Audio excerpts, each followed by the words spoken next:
પ્રાપ્ત થતી માહિતી મુજબ ભાવનગર શહેર નજીક આવેલ ભાલ પંથકના સનેસ ગામ પાસે વર્ષોલાથી ભાવનગરના રાજપરા ખોડિયાર મંદિર પગપાળા આવી રહેલા 7 જેટલા લોકોને ટ્રક ચાલકે અડફેટે લેતા, જેમાં પિતા પુત્ર વિજયભાઈ અને તેરુભાઈ અને અન્ય એક વ્યક્તિનું ઘટના સ્થળ પર જ કમકમાટી ભર્યું મોત નીપજ્યું હતું.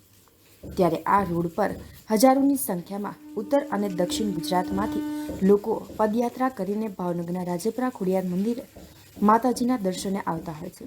પરંતુ આ ભાવનગર અમદાવાદ શોર્ટ રૂટ પર આ પદયાત્રીઓ માટે સેફટી લાઇન કે રેડિયમ પટ્ટી નહીં હોવાને લઈને આવા અકસ્માતો સર્જાઈ રહ્યા છે. જ્યારે નેશનલ રોડ ઓથોરિટી દ્વારા તાત્કાલિક આ પદયાત્રીઓને ધ્યાનમાં લઈને સેફટીની વ્યવસ્થા કરવી જોઈએ તેવું લોકમુખે ચર્ચાઈ રહ્યું છે.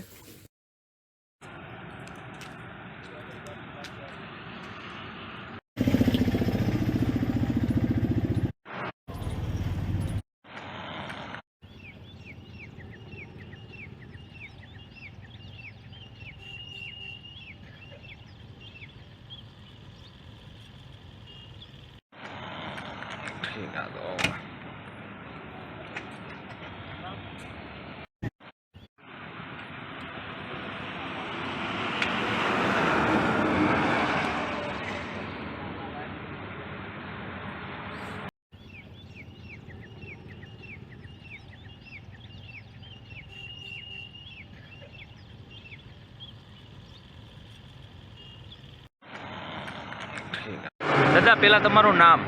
સુરેશભાઈ ધીરુભાઈ પટેલ. સુરેશભાઈ, ક્યાંથી તમે ક્યાં જતા હતા? વર્ષોલાથી નીકળી ભાવનગર ખોડિયાર માતાના મંદિરે પગપાળા સંઘ જઈ રહ્યા હતા. કેટલાક સંઘમાં લોકો હતા? બધા થઈને 45 હતા. અત્યારે શું બનાવ બન્યો છે?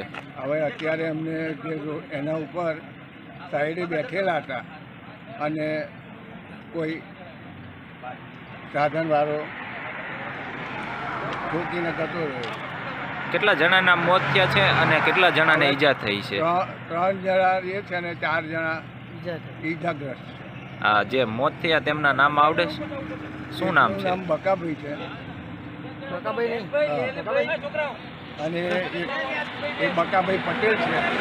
એ બીજા સાણંદની બાજુનું ચંદ્રાસર કે પેલું ગામ છે ને, તેના 2 ઘરવી છે, બાપ દીકરો. બાપનું નામ ધીરુભાઈ છે અને છોકરાનું નામ વિજયભાઈ. ઓકે.